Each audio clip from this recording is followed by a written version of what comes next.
All right. Ready? Everybody reading show plan and... Yeah. Yep. I totally looked at the show plan, Nate. I promise I looked at it. Cool. I looked at it a couple times in great detail. Relentless rats.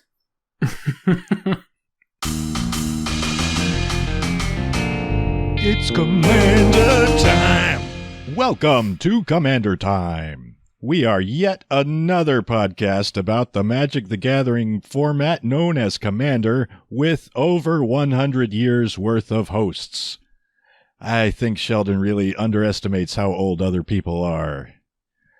Because I think he's like the fourth or fifth podcast about Commander with over 100 years worth of hosts. But today we're going to introduce ourselves. Oh, I'm Nate Burgess. I'm Dean Goody.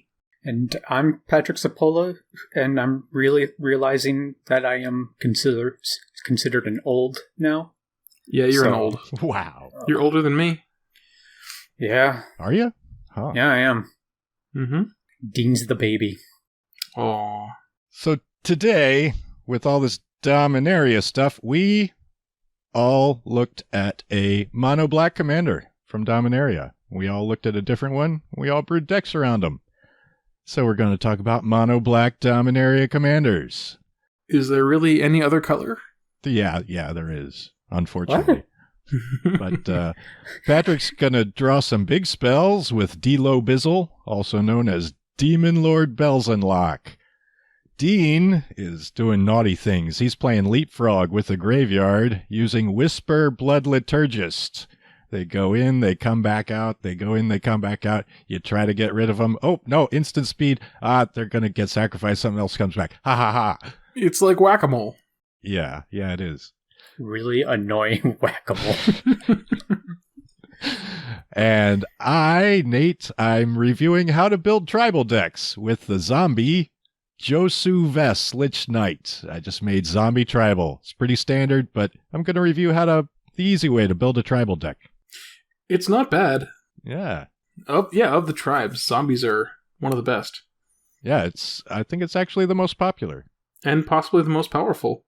According to the EDH Rec stats, they got a lot of Anthem Lords in there. But first, who won the booster pack giveaway? Was it me? No. Did I do it? Nope. Oh. Adam H. at Chooch Actual. Congratulations. Congratulations. Yeah. Yeah.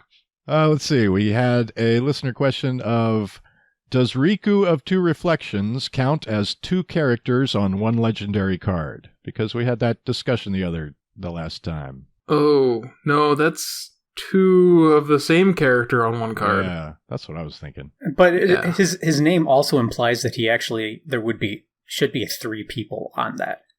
Right, yes. Because the thing that you're seeing on the card are the two reflections of Riku, and there's actually Riku looking at the two mirrors. One mirror. It'd be one mirror, but he has two reflections. Wow. Okay. Sure. Yeah. That's deep. So there's actually three Rikus. Where's the third Riku? Are you the third Riku? He's kind of like a reverse vampire. Because they don't have reflections, but he has twice as many. So he's like a super not vampire. Yeah. There's a conservation of reflections law, and he's fixing that for the universe because of all the vampires. Thank you, Riku. Without you, we would be deep, deep trouble. Yeah, we wouldn't have as many reflections in our mirrors. But patron shout out to Jumbo Commander. Hey, that guy. Yeah, I met him in Santa Clara GP. He's bigger than Giant Commander, that's for sure. Mm-hmm. Mm-hmm. Yeah, he's been making deck tech videos for about 2 years on YouTube, and yeah, they're solid stuff. Thanks for the patronage. Woo. What's your top card? How about we're going to pick our top category card of a recent set, and this time Dean has chosen the top historic card of Dominaria. Are we including creatures in this, Dean? Let's go with no. Okay. Okay, so we got all the legendary non-creatures, all the artifacts, all the sagas. Which one is best? Dean. I said Helm of the Host, just because of how unique the effect is. If you have somehow not seen this card yet, it's a 4-mana legendary artifact equipment. At the beginning of combat, on your turn, create a token that's a copy of the equipped creature, except it is not legendary, assuming that the equipped creature is legendary, and that token gains haste, and it costs 5 to equip. This thing is just broken with a couple of commanders, like Aurelia and Godo, so... Commanders that give you extra combat steps? Correct. So you get extra tokens? Yeah, so you can get the extra tokens, and then really, there are a lot of commanders that you would just like to have 2 or more of. Any of the Praetors would be great. I mean, can you imagine having 4 Shieldreds or something like that? It would be stupid. And with Orabrask, they would be double hasted. Yes, and all of your opponent's creatures would be double tapped. Yeah, they'd be exerted. Nah, I don't think that's actually what happens. But yeah, it's like a progenitor mimic for 9 mana for anything. Yeah. Now, I did play against this at the pre-release, and Guy did not actually successfully equip Helm of the Host because I was running all my black removal, and I just kept killing the thing that he was trying to equip until he finally just had to equip to a 2/2 Vigilant Knight. But then he had more of that 2/2 Vigilant. No, he died like the next turn. No. I do also want to point out one fun little tidbit here. It may have occurred to some astute listeners. Since the token is non-legendary, if someone plays a clone, like let's say you play a clone, you can clone the non-legendary token and keep the extra copies. Since the clone will be copying the non-legendary token, the clone itself will be a non-legendary copy of the legendary creature. Huh. So because the thing it's copying has the special not legendary trait, that gets copied over, and it doesn't So have you to want sacrifice. to make your progenitor mimic target one of the non-legendary copies. Yeah. Got it. Correct.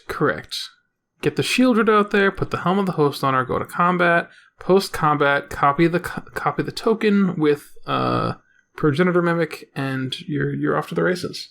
Yeah. It's I think the effect is good. I think the equip cost is really daunting. It's prohibitive. Yeah. That's why you run Sigarda's Aid, Brass Squire, yep, and Hammer of Nazan. Yeah, you wanna equip those for free. You don't want to pay the equip costs. Magnetic Theft. Ooh, how about oh no, never mind, that's not good. Grip of Phyresis, so you can get that's a 0/0 germ? Yeah, that way you can make a 0/0 germ token at the beginning of combat. Yeah. Oh. I was gonna say Kazul's Toll Collector, but that would also be stupid. Okay. So Helm of the Host. Patrick, what's your choice? I decided to channel Nate, and I'm going with Dampening Sphere. It's an artifact. Actually, it's Damping Sphere. It's not Dampening Sphere. Ooh, yeah. He told you, Patrick. Is it? Yep. There's no N. There's Really? no EN in damping. Huh. Okay, well, it's a Damping Sphere. Yeah. I guess I got told today, but if It makes everything moist. Yeah. Yeah. Well, it makes some people moist at the very least. So it's a 2-mana artifact. If a land is tapped for 2 or more mana, it produces 1 colorless instead of any other type and amount. And each spell a player casts costs 1 more to cast for each other spell that player has cast this turn. So it shuts down Gaia Cradle, Urzatron, and Storm all on 1 card. And Kabak Coffers. No, not my coffers. I don't know what you're talking about. Patrick, are you excited about this for EDH? Do you actually play against these archetypes in EDH? Yeah. Okay. One of my close friends here has a Prosh list that just recently got a actual Gaia's Cradle into his deck and, search for it, not search for it, Growing Rights. Growing Rights of Itlamok is quite prevalent in my meta right now. No thanks to me. Fair enough. Fair enough. So these are, and Cabal Coffers has been a mainstay in EDH forever. So that alone, and Nykthos. Yeah, Nykthos, and the fact, it's kind of like a soft tax at first. Everybody can be like, okay, whatever, I can still play my 2 spells or whatever a turn, but for that person who wants to go off on 5 spells in a turn or something like that, this will shut you down pretty quickly. Yeah, no more 10-minute turns for you, AZ. You're getting damped. Well, it does reset between turns. I'm going to turn Damping Sphere into a creature and then equip Helm of the Host to it, so I can have multiple copies of this against AZ. That sounds like fun. Mechanize production it. Yeah, I could do that. Or Steel Shaper's Gift or 5X Metamorph. But come on, Nate. We're EDH players. Okay, fine. We want to jump through hoops. More hoops. Okay, my pick is Urza's Ruinous Blast. 4 and a white, legendary sorcery, and you can only cast this legendary sorcery only if you control a legendary creature or planeswalker. And, hey, all those things that aren't legendary, exile all non-land permanents that aren't legendary. So, in most situations, this is better than a Vandal Blast. Yeah. Sure. Unless you're playing against Dana's Reiki deck. Yeah, well. There's some corner cases where it's not great, but for the most part, it's dang good.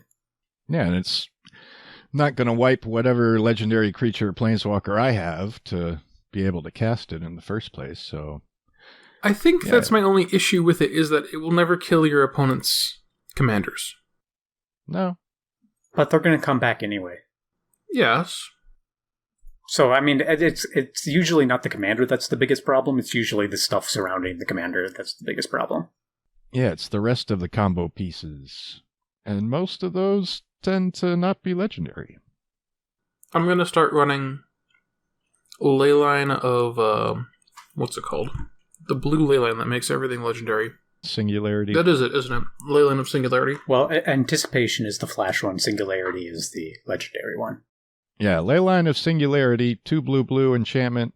If Leyline... Well, yeah, it's a Leyline, so you can play it the first turn if you have it in your opening hand. All non-land permanents are legendary. So get rid of your token decks. Because you can only have 1 token. Because all the other Saprolings are also legendary. And they get to fight over which one is the most legendary. Like the end of that Jet Li movie where he was on the top of the... Anyway. I think it's called The One, maybe. Yeah.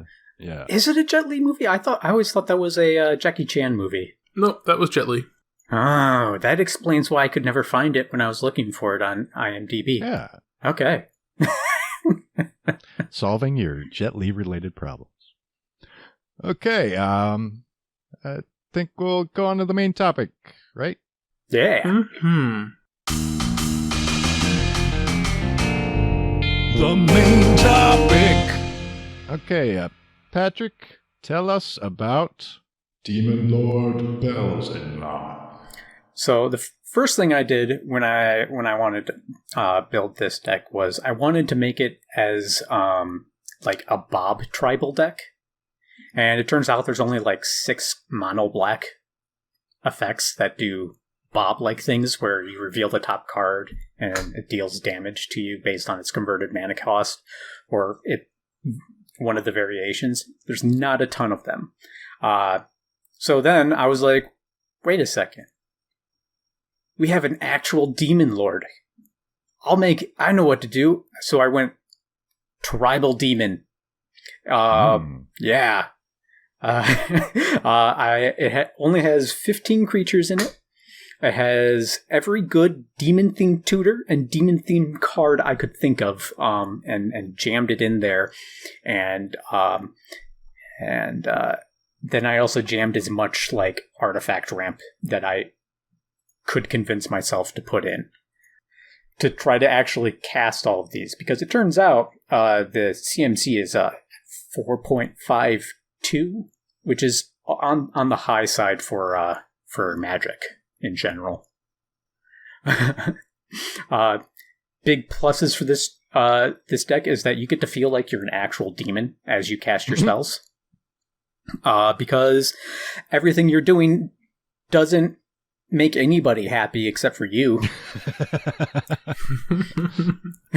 And I do mean anything. I mean, we've got Painful Quandary in there. We got that was painful. I can confirm. Yeah, we got things like Damnation, Grip of Desolation.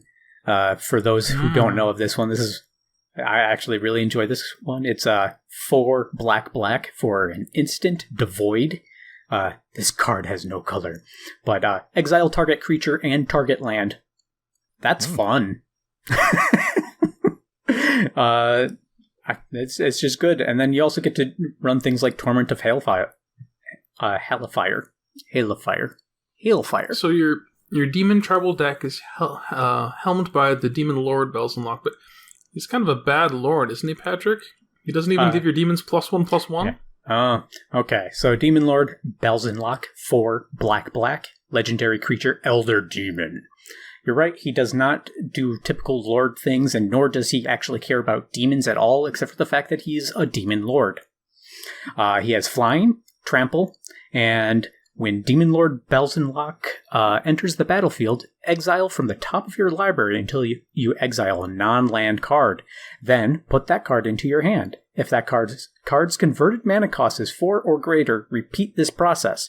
Demonlord Belzenlok deals 1 damage to you for each card put in your hand this way. So if you hit a Soul Ring, it's like you just stop there, and it's sort of like a bad draw 1, lose 1. I don't know if that's bad, because you just put a 6/6 flying trample body out, and you drew into a Soul Ring. Well, okay, sure, but you see what I'm saying, right? And you're always going to be drawing into gas with him.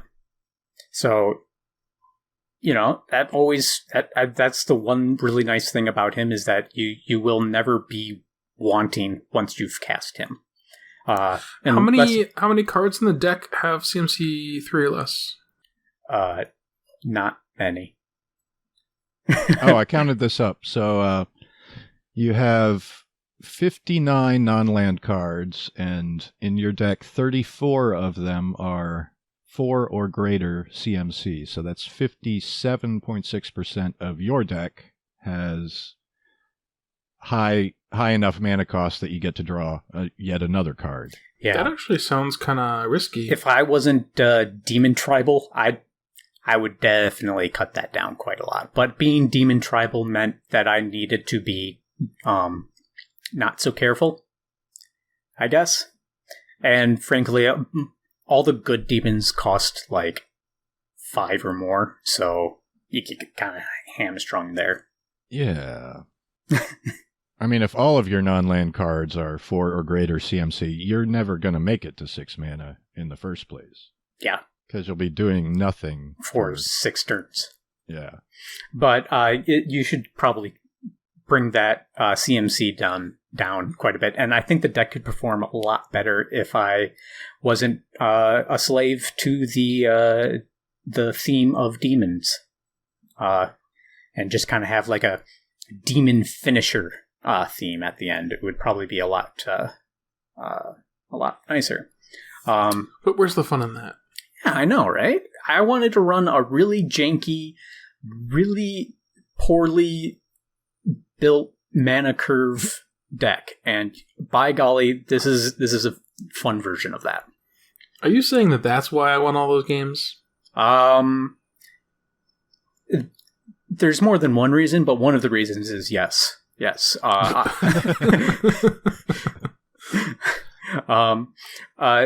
A couple of surprises I found for this is that if you are running Demon Tribal, Mark of the Oni is a great card. So what does that do? It is... I have it. Okay. Mark of the Oni, 2 and a black, enchant creature. Hey, you control enchanted creature. And at Ooh. the end of the turn, if you control no demons, sacrifice Mark of the Oni. But guess what? You control demons. Yeah, I control a lot of demons. I think if you're just running even just any demon commander, Mark of the Oni is probably worth running. Because it's 3 mana, you gain control of a creature. And then you're a demon in your deck, or even if you're not, you're in black, you probably have a sacrifice outlet, so you can take care of something that has indestructible on it. With your benefit. It's just a pretty good card, all in all. Better than Threads of Disloyalty. Yeah, and it's only 3 mana. So that comes out real early. And then the other surprise was Tragic Slip, actually. Performed much better than I was expecting. I put it in there for flavor reasons, and it turns out that it's a lot better than I thought it was going to be. When you're playing against Whisper. Yeah, but most of the time I didn't really need it to be -13, -13. Again, when you're playing against Whisper. All right. But in my quest to build this demon tribal deck, I've come across a number of demons in a classic way have downsides. So we're going to play Name That Downside. Ooh. All right. What's the prize? My soul? Yes. You get it back. Oh, all right. Cool. All right. Up first is one from, looks like Kamigawa, Champions of Kamigawa, Gut Wrencher Oni. 3 black. I don't think I've heard of this one. Oh, we have to name the downside of the card, not the other way around. I thought you were giving us the downside. Oh, do you want to do it the other way? Oh, I don't... I might have a better chance. Do you know what Gut Wrencher Oni does, Dean? I might, actually. It's. You said it's 3 black? Yep. For a demon Oni... See, it seems like it would be something food-related. Well, I think it... No, I'm not sure. Maybe it makes you lose life, but I'm not sure. All right, so this is one of the weird... This one's kind of a weird one, because it's really specific. At the beginning of your upkeep, discard a card if you don't control an ogre. An ogre, yep. Yeah, it turns out in Kamigawa, ogres and demons were besties. And yes, they were. So, there's that. We'll do it the other way now, Dean. Okay. All right. This one has, at the beginning of your upkeep, unless you pay black, tap this card and sacrifice a land of an opponent's choice. Oh. It's not Kuro Pitlord. That's what I was going to say, Kuro Pitlord.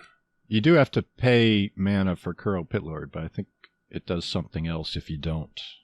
It's not Lord of the Pit, because Lord of the Pit just makes you sack a creature, right? Mm-hmm. So, in case my phrasing was weird on that, you either pay the black, or he becomes tapped, and you end up sacrificing a land of an opponent's choice. Yeah. I am not sure. Okay.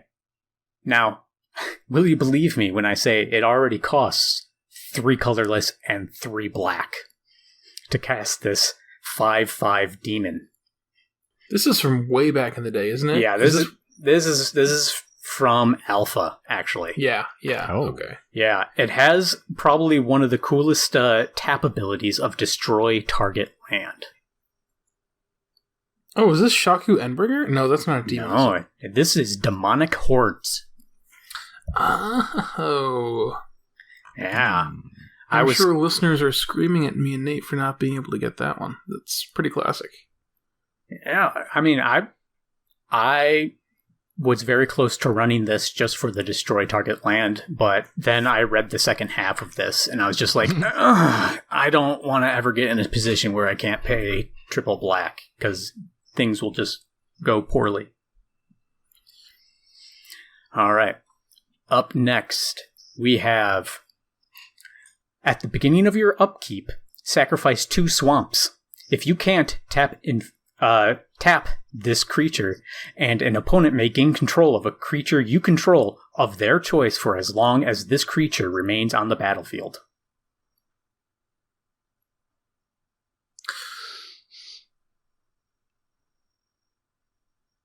I'm sorry. Can you read that one more time? All right. I'll even give you the casting cost. It's Okay. 7 and a black for a 5/7. At the beginning of your upkeep, sacrifice 2 swamps. If you can't, tap this creature, and an opponent may gain control of a creature you control of their choice for as long as this creature remains on the battlefield. I'm going to guess Dread Cacodemon. That is not Dread Cacodemon. Oh. I can Okay. actually tell you what Dread Cacodemon does, but I don't know this one.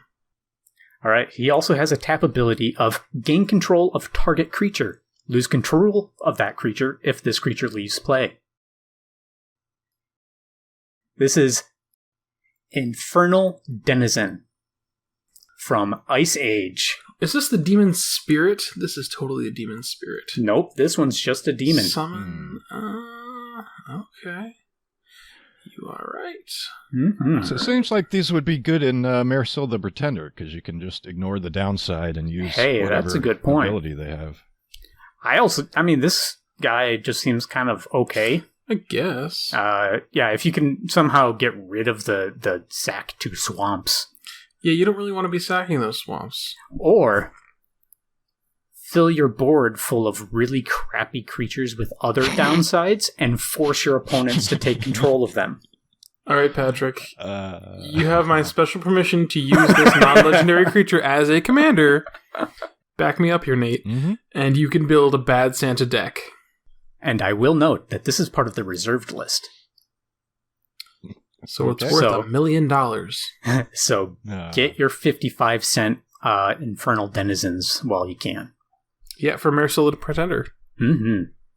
All right. Here's the last one. I've got a good feeling. Black creatures can't block. What? Black creatures can't block. What else does it do? That's it. Ah! What is its PT and its cost? Its cost is 3 and a black for a 4/5. Oh, this could be anything.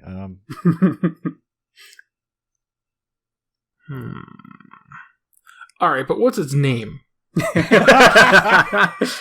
I'll read you its flavor text. It gnashed its teeth, and the battlefield filled with the screech of blade striking blade. It's a razor jaw Oni. Okay. Mm. Yeah. Okay. That's not a rare. That's just a... No, it's an uncommon. Okay. All right. I would probably not run most of those demons, which is probably why I failed that test so awfully. Yeah. Yeah, we both failed at identifying the cards we don't want to use. Yes, that's... We could have done worse. Yeah. It was just reprinted in Commander Anthology, too. Oh, how exciting. I'll be sure to run out and buy one. Value. We did it. That's one of those ones that you want to donate, Patrick. Yeah, exactly. Well, it still affects you. Run Darkest Hour. All creatures are black. Yeah. You've just built a mono black bedlam. Yeah. Not sure if I want to. You do. You do. Maybe next week. Okay, Nate and I will play 2 Dominaria Legends next week, and you'll play your Infernal Denizen Bad Santa deck. All right. Dean, tell us about this thing you made. Okay, so I made a thing. First off, I'm going to read the commander. So I built her on Whisper Blood Liturgist.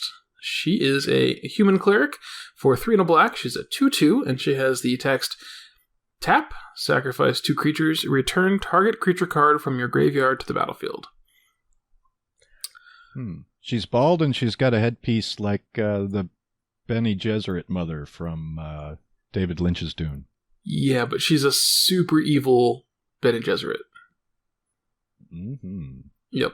And it looks like she's going to sacrifice a whole bunch of Lord Voldemort clones. Yeah. Yep. Well, you can't make an omelet without sacrificing 2 creatures. And then returning one of them. I'm kind of disappointed that they're not thralls, but, Well, Patrick, we all know that you have this weird thing about thralls. One day, Armor Thrall. One day. All right, so Whisper Blood Liturgist. Now, on the surface, she seems like a different Hell's Caretaker. I won't say better or worse because there are differing opinions on that particular matter. She's way better than Hell's Caretaker.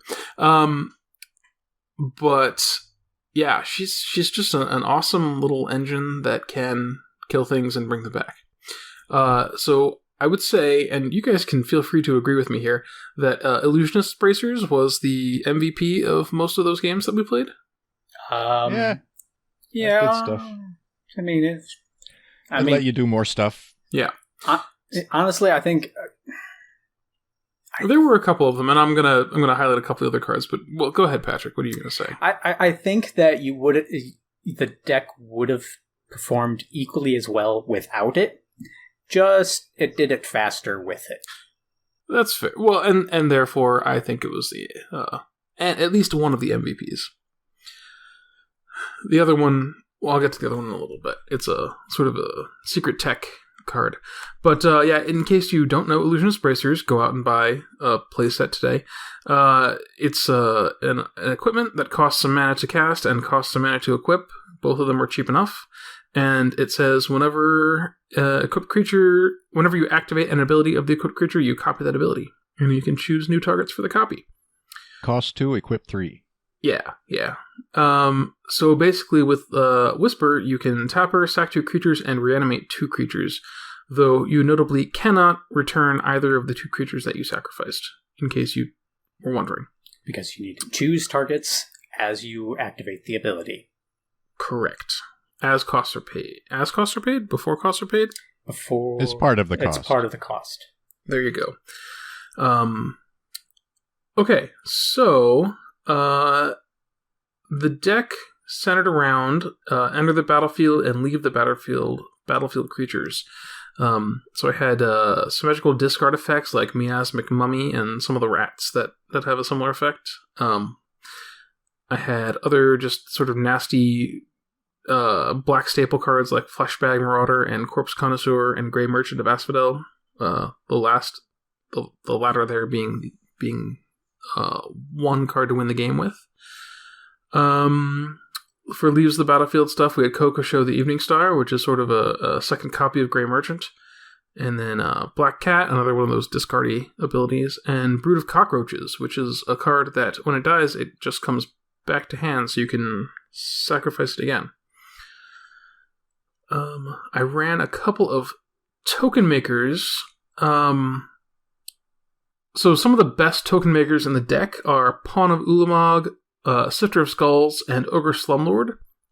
They all have abilities that create a token whenever a creature dies. The first 2 create a token when a creature you control dies, and Ogre Slumlord whenever any creature dies.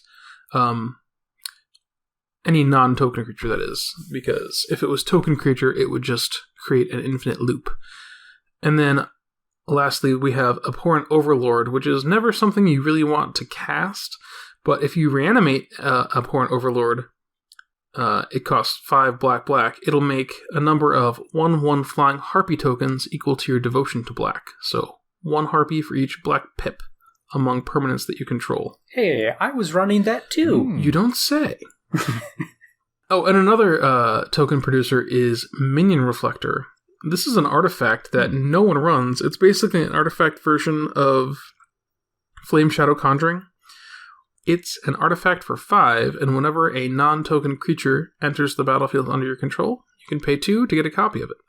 So, copy your Abhorrent Overlord and get double the harpies. Does the copy go away at the end of the turn? The copy goes away at the end of the turn.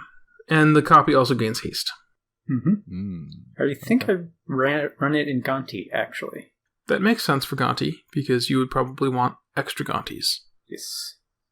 2 of the, I thought, pretty strong engines for the deck also were Dawn of the Dead and Shieldred Whispering One. They both have similar abilities. You're probably familiar with Shieldred Whispering One. During your upkeep, you reanimate a creature. During your opponent's upkeeps, they sacrifice a creature. Dawn of the Dead is similar. It's an enchantment for 2 black, black, black, and it says, at the beginning of your upkeep, you lose 1 life, reanimate a creature, it gains haste.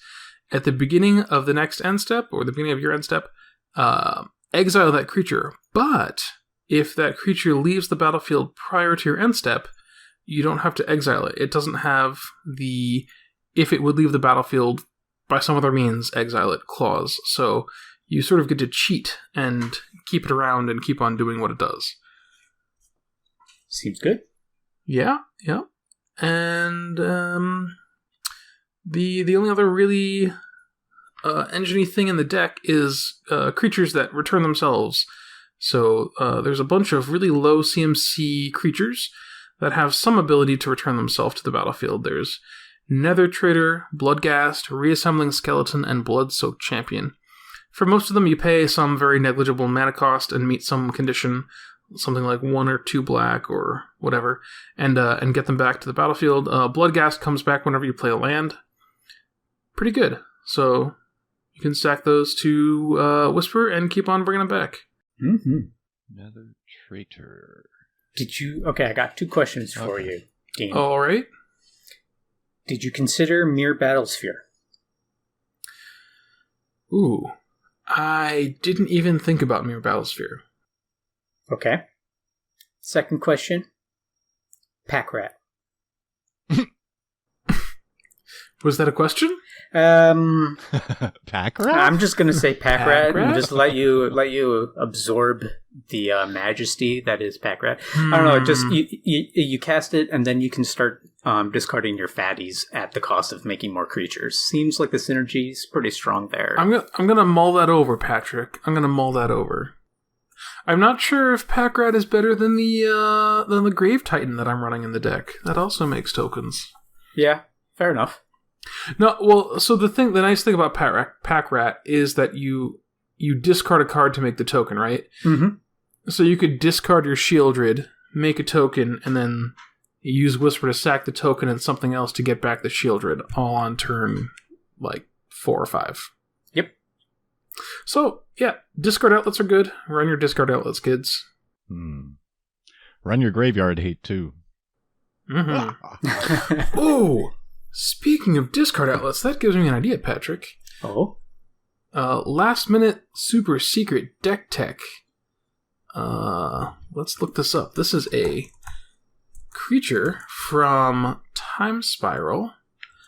I don't know its name off the top of my head, but I'm going to find out for you, dear listener, right now. Ah, here it is. Skirk Ridge Exhumer. For 1 and a black, you get a 1/1 zombie spell shaper. You can pay a black, tap it, and discard a card to put a 1/1 black zombie creature token named Festering Goblin into play with, when Festering Goblin is put into a graveyard from play, target creature gets -1/-1 until end of turn. Oh, it's like the Llanowar Elf guy. Yeah, so it's not actually Time Spiral, it's Future Sight. Future Sight had a 5-creature cycle of spell shapers that created creature tokens instead of giving you some other spell effect. So the green one made Llanowar Elves. This one makes Festering Goblins. I think the very first draft of this deck had a Festering Goblin in it, but I cut it for Festering Mummy instead. You were talking about Llanowar Mentor. Yes, that's the one. Which you pay a green, discard a card, and you get a Llanowar Elves token. The white one made Kithkin, and the Kithkin had the ability to pay a white and tap it and tap target creature. I think it was Gold Meadow Harrier, I think. What did the red one do? Maybe it might have made little Spark Elementals. And I have no idea what the blue one did. All right. So in your Whisper deck, how many creatures did you have, and what percentage of them have an enter the battlefield or a leave the battlefield ability, or both? Aha. So I ran 42 creatures that were not Whisper, and 19 of the creatures had an ETB or an LTB trigger, so just under half of the creatures. The rest of the creatures still had some sort of a graveyard interaction, so they sacrificed something or something like that. All right. So a bunch. About half. About half of the creatures, yes. The rest of them were just enablers. But 42 is a high number of creatures in general. Yes, it is. It is, yes. But that's what you need for Whisper. They go in the graveyard, they come back out. Can't explain that. Yep. All right. I will talk about my deck now. All right, Nate, talk about your deck. Josu Vess Lich Knight. Is it Lick or Lich? It's Lich. Lich Knight. 2 black, but I'm not going to pay 2 black for this. No. Legendary creature Zombie Knight 4/5 with Menace. And it's got a kicker for 5 and a black. So if you can pay 7 black, which is what I'm going to pay. I'm not going to cast this unless I'm paying 7 black. When it enters the battlefield, if it was kicked, create 8 2/2 black zombie knight creature tokens with Menace. So it's a little better than half Army of the Damned. Yeah. I think it's sweet. Yeah, Josu is actually super cool. And he's got super sick art. He's got a big hammer on a horse. I don't know if the horse is alive. It's got too much armor to really tell. But it's probably a dead horse, undead horse. Because that's the way they do things. Well, we just need to stop beating the dead horse. I was going to say, is there some sort of a euphemism of beating the undead horse? There is now. Presumably you can just beat the undead horse and there will be some effect, as opposed to beating a dead horse. Yeah, the undead horse will probably take offense at that. Yeah, they might bite you or something. Mm-hmm. So I brewed a mono black zombie tribal because this guy's a mono black zombie. And we don't really have many opportunities to build mono black zombie tribal with a legendary zombie in mono black at the helm. Ghoulcaller Giza is not a zombie. That's true. So the step 1 is get to 10 mana.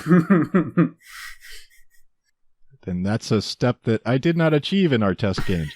But just by looking at that step, you already know that this is not a commander for competitive EDH. That's not what this guy's for. Just play a whole bunch of rituals, you'll be fine. 10 mana.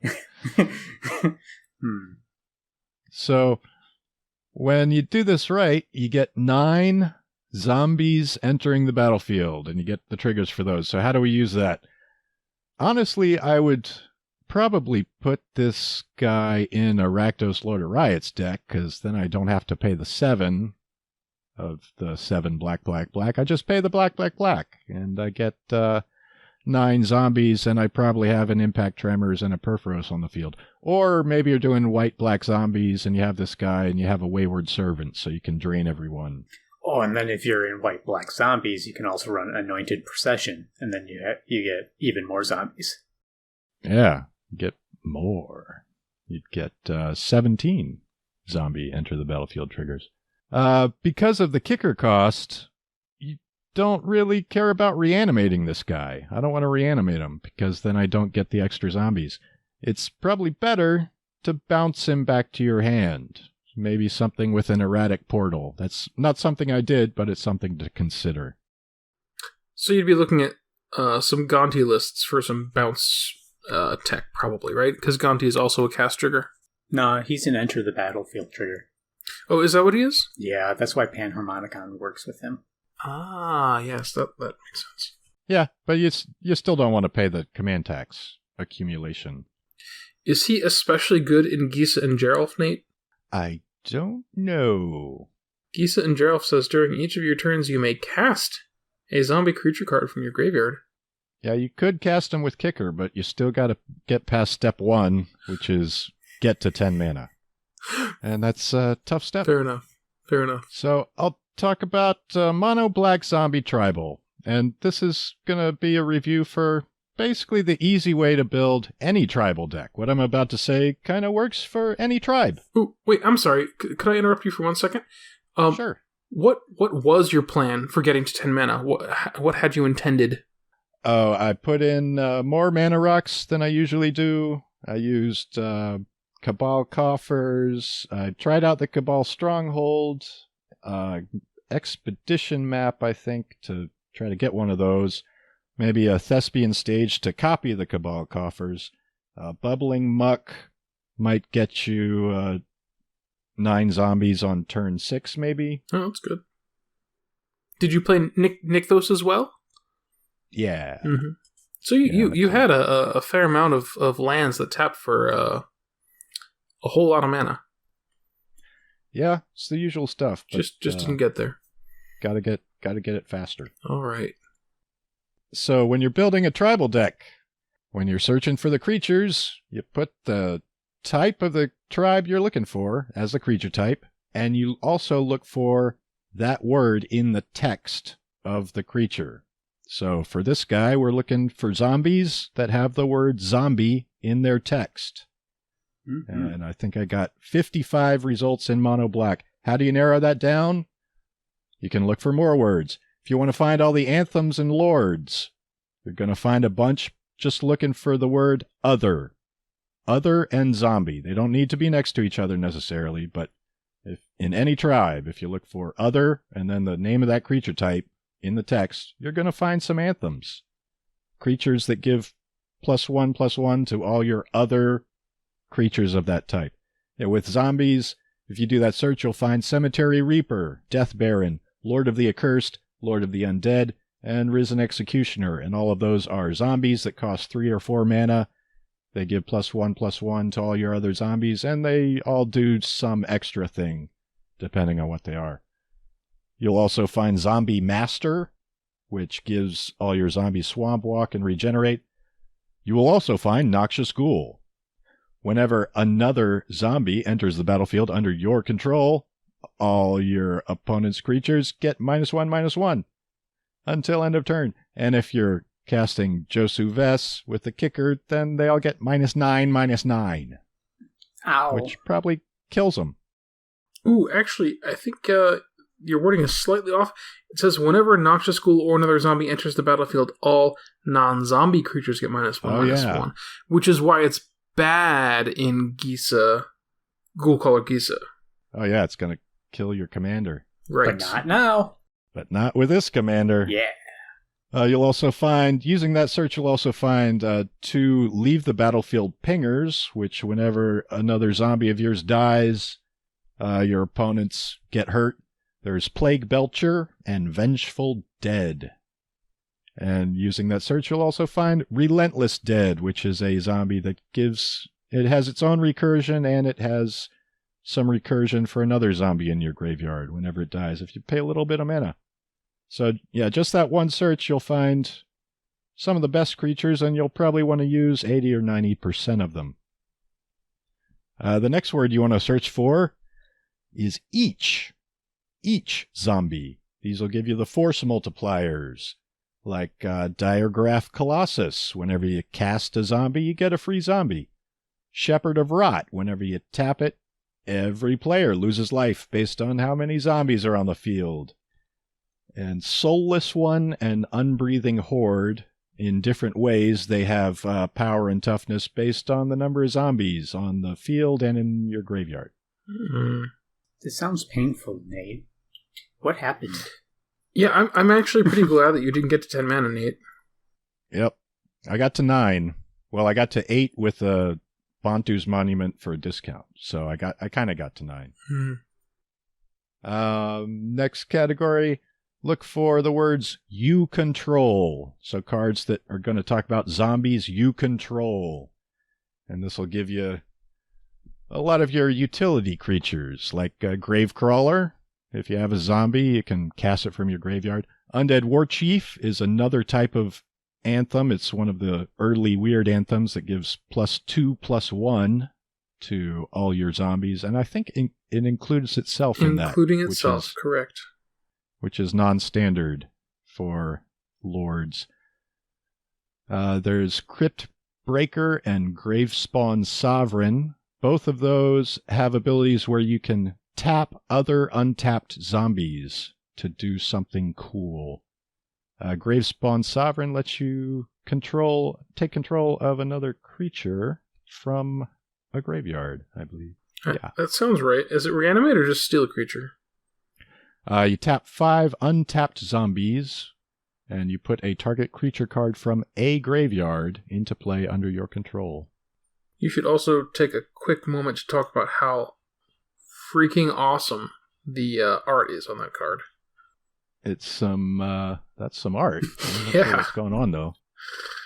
It's a giant zombie head puking out a corpse. I don't know what's going on there. Look at all the teeth, too. It's got creepy teeth. It's just creepy. It's just awesome. Huh. Yep. Another one you'll find in that search is Graveborn Muse, which is a zombie, and depending on how many zombies you control, at the start of your upkeep, you lose that many life and you draw that many cards. And if your deck goes off, you're going to need a sack outlet that you can use on your upkeep, or else this will kill you. Yeah. It's going to kill you. Mm-hmm. Gotta sacrifice it. It's a gamble. Mm-hmm. Now, one more search that only really works in the color black, for tribes in the color black. If you search for the phrase each opponent in the text, along with the creature type, then you'll find your win conditions. With zombies, you'll find things like Grey Merchant of Asphodel. Hey, we've heard of that guy. Pontiff of Blight, Grim Guardian, and Servant of Timoret. All of those can do a little damage whenever stuff happens. Tattered Mummy, that's a leave the battlefield zombie. Dean, did you have this in your Whisper deck? It doesn't sound familiar. Tattered Mummy, you say? I think each opponent loses 2 life when it dies. I was not running this, though. It's from Amonkhet, you know? I think I would run it if it was a drain effect. Each opponent loses 2 life and you gain 2. Yeah. Losing 2 life probably isn't as good as forcing everyone to discard a card, is it? No, yeah. Making them all discard is way better. Yeah. Yeah, so if you want your win conditions, look for each opponent. If you're doing Saprolings, well, you'd find things like Slimefoot. Yeah, so there's your win conditions in tribal decks. You can also search for the word when. That'll give you triggered abilities. There are too many results to really go over that. One of the main zombies that did not show up using any of those searches is Corpse Harvester, which is, if you like tutoring your zombies, this guy is great. If you do a sacrifice, then you get to search for a zombie and a swamp and put them in your hand. And searching for that swamp is pretty good when you're trying to get to 10 mana. Mm-hmm. And how? You do have to get to 5 mana first, though. Yeah. All right. That's Got 5 is less than 10. Got 2 questions for you, Nate. Okie doke. Rise of the Dark Realms. Were you running it? I had Living Death Okay. instead because I did have some Graveyard Exile in there as well. Yeah, okay. And then Liliana of the Last Hope. I did have 3 Lilianas because I considered them to be on theme. Yeah, fair enough. I mean, she is the zombie planeswalker lady. Absolutely. Yeah, Yeah. I had Dark Realms for swamps. I had Death's Majesty and The Last Hope. Okay. So yeah, those are the 3 I would run if I were doing zombie stuff too. Mm-hmm. Yeah, so it's a fun zombie tribal commander. I would probably rather have him in Rakdos Lord of Riots. Oh, Demonlord Belzenlok, I would like to have him in Rakdos Lord of Riots because, like Patrick's deck, over half of my cards are going to be 4 or greater CMC in that deck. And Rakdos can, it has a tendency to be able to cast whatever's in its hand, no matter what's in its hand. Mm-hmm. And it's always nice to refill your hand with gas. Yeah, especially gas that you can immediately cast. Yeah. Like a Void Winnower. Haha. Kaboom. Get that gas out there. So yeah, if you're building any type of tribal deck, that's the easy way to do it. Just look for those words. I don't know, Nate. Personally, my easy way to do it is usually just Google tribe name EDH and then just copy the first deck I see. Oh yeah, that sounds like some deep research. Yeah. Or you could just go to EDH Rec and click on tribes at the top, and there's going to be cards. There's going to be decks there. But then I have to scroll. Oh, man. You'd have to use your scroll wheel on the mouse, which would exercise an extra finger on your hand. Wow. That's more exercise than Patrick has had all week. Yeah. Mm. I mean, all the naps I've been taking, man. Just brutal. Oh man, I wish I could take a nap. Not right now necessarily, just in general. You mean you haven't trained your 2 kids to obey the when daddy's napping, leave him alone? Oh my god. No. It doesn't work. No, Dean's the fixer in the house. When the sippy cup gets lost, Dean has to take care of that. See, Nate knows what's up. Find the sippy cup. Find it now, or suffer the wrath of the child and the wife. And maybe the baby. And that's the child. The baby will learn. So we all brewed mono black decks, and we can then compare our decks to see things that we all used, and there isn't much. There is Cabal Coffers and Cabal Stronghold. We're building mono black, so Cabal Stronghold is okay. We all use Jet Medallion, Nykthos Shrine to Nyx, and Soul Ring, and that's it. That is the totality of the overlap. Black is a very deep color in terms of things you can run. I guess so. Especially in EDH, at least. Right. Yeah. Since I built a zombie tribal deck and Patrick was building a demon tribal deck, we're not going to have much total overlap in the creatures at all. I would think most of your overlaps would be with my deck. And in fact, that's true. Nate, you were running Grey Merchant of Asphodel, and I had that. Mm-hmm. And Patrick, you were running Rootscar Demon, and I was running that. Yep. So tribal decks are, they're tribal. So if you're not part of the tribe, you're not going to have the same cards. If you're not in, you're out. And if you're out, you're not in. Unless you're talking about the graveyard and Whisper, in which case you go in and out. And out, and in, and out, and in. Sometimes 2 go in and 2 come out.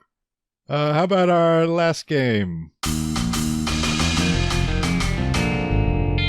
Our last game! Which ones do we want to talk about here? Dean, you won a lot of games. I did. So we actually only tested briefly with all 3 of us doing mono black decks. And the reason for that is we were originally we did not coordinate and we all just built whatever we wanted. And Nate built Grand Warlord Rada. Right. And then Patrick and I both built our decks. And then after we played all of our games, Nate was like, hey, we should just all be mono black. And we were like, that's a great idea. So we can talk about our initial games, but they will not be about Josu. So in our first game, Nate was running Rada, Patrick, Belzenlok, and me, Whisper. And I won off of a Kokusho loop with Whisper. Probably not an infinite loop because I didn't actually build any of those into the deck, but a Kokusho loop nonetheless. Yeah, and Patrick had some good moments with a Tragic Slip, waiting for Whisper to do its thing and be tapped at the end of turn so that it couldn't sneak its way out of avoiding the Tragic Slip. Yeah, that Tragic Slip was really annoying, actually. I think, was that the game I had to cast Whisper the most? Was it? I think Patrick got her up to 8 mana in that game, maybe? Still less than 10. Still less than 10. And then our game after that was another win by Whisper, and this time using Grave Titan to just beat face, I think. Yeah, you get your free zombies, you sacrifice your zombies, and get your Grave Titan back and make more zombies. Yes. Yep. I guess Grave Titan was the other token maker I didn't really talk about. So Abhorrent Overlord makes a bunch of small dudes, and Grave Titan makes 2 2/2s every time it enters the battlefield or attacks. Yeah. And you were pulling some token shenanigans yourself, Nate. A little bit. I had Ren's Run Packmaster, which is... It can champion an elf, and Grand Warlord Rada is an elf. So you attack with Grand Warlord Rada and your creatures. You get some mana, and then you champion Rada with a Ren's Run Packmaster and use some of the mana to make some Death Wolves. Yeah, I actually remember this game fairly well. I believe we just got into a token war, and Whisper's recursion with the zombie tokens just out-recurred you. Yep. Or out-valued you. Because I have to pay mana for my Death Wolves. That's right. Yeah, and it turns out that running, 15 8-drop demons doesn't really help, clear the board most of the time. Shocking. Did you end up running Kagamaru First to Suffer in that deck as a means of wrathing the board? I don't think I did. Oh, man. That's the Avatar. I think she's an Avatar, isn't she? Nope. No, it's a Demon Spirit. Out of Kamigawa, for 3 black, you get a star demon. Kagamaru First to Suffer's power and toughness are equal to the number of cards in your hand, and you can pay a black to sacrifice it. Each creature gets -X until end of turn, where X is Kagamaru's power. No, X is the number of cards in your hand. Yeah, that's right. Number of cards in your hand. But that affects your own creatures, too. True. And there's also another demon that wraths. I think it's 5 black, and when it comes into play, all creatures get -5/-5. It was just reprinted in one of the Masters sets. Well, there is the Demon of Dark Schemes, which does -2/-2, and then... But that's target creature, right? When Havoc Demon dies, Havoc Demon dies, all creatures get -5/-5 until end of turn. That's the one. There we go. Oh, and then there's the one that was referenced earlier during the guessing game that Nate and I lost. Dread Kako Demon. It's 4 black or 5 black, and when it enters the battlefield, no, that's 7 black. 7 black. So 10 mana total, same as Josu Vess. When it enters the battlefield, if you cast it from your hand, destroy all creatures your opponents control, and then tap all of your creatures. Yeah. I might have been running that one. I don't remember. That one's so bad. One more is right. It's not Reaver Demon. It's Reiver Demon. I'm not sure how to pronounce that, but it's. I'm just going to say Reaver Demon. 4 black. Creature demon 6/6 flying. When it enters the battlefield, if you cast it from your hand, destroy all non-artifact, non-black creatures. That's Reaver Demon. Yeah, but Reaver usually has an A in it instead of an I. Yeah, but I think that's still pronounced Reaver. Reiver. I'm gonna Google it. It's a river demon. It's like a merfolk demon. It's a river. It's Reaver Demon. Yes. It's a plunderer or a raider. Anyway, that demon. So in other games, let's see. Edgar Markov is still good. Yeah. Nate had to switch up because his Rada deck wasn't holding up against Whisper. It was not. So he stole that win with Edgar. And a coat of arms. And we did play a Brawl game. Yeah, let's talk about that. What did you guys think of it before we even get into the actual gameplay? Dean had to ruin my fun by running a control deck. Yes. What did you think of the format though? Having 30 life, no commander damage, and well, I guess I was the only one who ran a Planeswalker, but no, I ran Angrath. Oh, that's right, you ran Angrath. So, what did you think of the deck building constraints, the pregame stuff, and then having the slight differences in the actual game? I think it simplifies the game from regular Commander. It's a bit simplified, but it has a lot of the flavor of current formats. Yeah. Before I played, this wasn't my first Brawl game, I was worried that it would be a bit grindy, just because there's no commander damage as like a check on some life game decks. Now, granted, we weren't really playing any life game decks, any of us, but I don't know, it didn't take forever. I had heard Nightmare. I guess Game Nights took 5 hours to record their Brawl episode, so That seems a bit excessive. I mean, they're also replaying a lot of their things over and over again to get the correct shot. Yeah, but I heard that was long even for their regular stuff. Like, I guess it usually takes them 3 hours to do a Commander game. Yeah. It was a long game. So, yeah, I don't know. Yeah. Anyway. Maybe it's just against Muldrotha decks that it happens. That could be, infinite recurring value. So, Nate, you played Angrath. I played Nicol Bolas. And Patrick, what did you build? Ariel. The Knight Killer Lady. Yeah. The Black-White Knights. Yeah, you were pretty scary with those knights. Yeah, I actually opened her at my pre-release, which is what surprised me, or not surprised, inspired me to build her. And there are a surprising number of knights in the set, in Standard right now, mostly from... Well, Knight Tribal being a thing. Well, in Dominaria, but there's also a number of vampire knights. Yeah, there are. Mm-hmm. From Ixalan, yep. Yep, and there aren't many knights from before that, because Amonkhet doesn't have them, and it's not really in theme for Kaladesh, so... True. But I was really expecting the decks to be really creature-heavy, so I wanted to run a commander who could kill creatures very easily by going wide.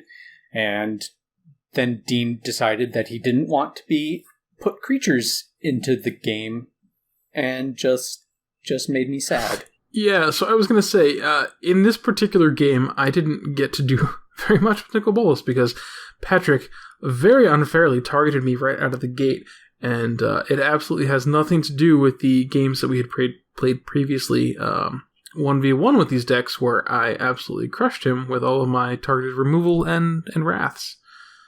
Yep, has nothing to do with that Nothing at all. It's just Patrick's negative personality, just latching on like an angry bulldog.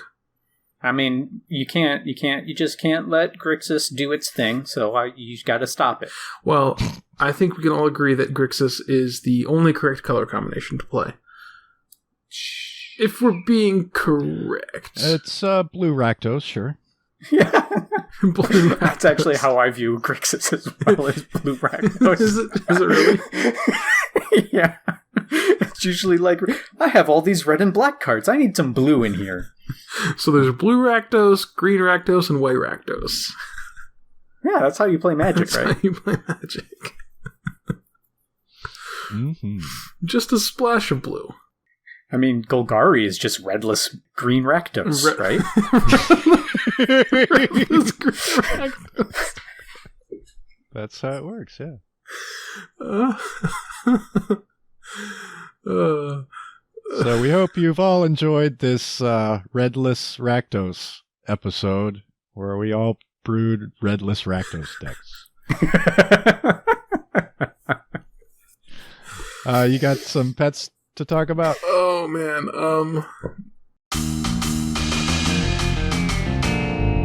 The Pets Update. Sure. So in between this episode and the last episode, our landlady went on a trip to France, and so we ended up watching her dog as well as our dog. And her dog is a normal dog, where she likes to do things like go on walks and play and do something. Whereas my dog is when he gets relaxed, he gets sleepy. And you know what makes him relaxed? Almost everything. I wish my kids had your dog's personality. Oh, no, you don't, because then you'd be worried that they'd do nothing with their life. It's only acceptable for dogs to be that lazy and nap aligned. But so for the first couple days, the other dog was just confused. Like, why don't you want to play? I have all these great toys. Look, I'm being cute. We can run around. And then, nope.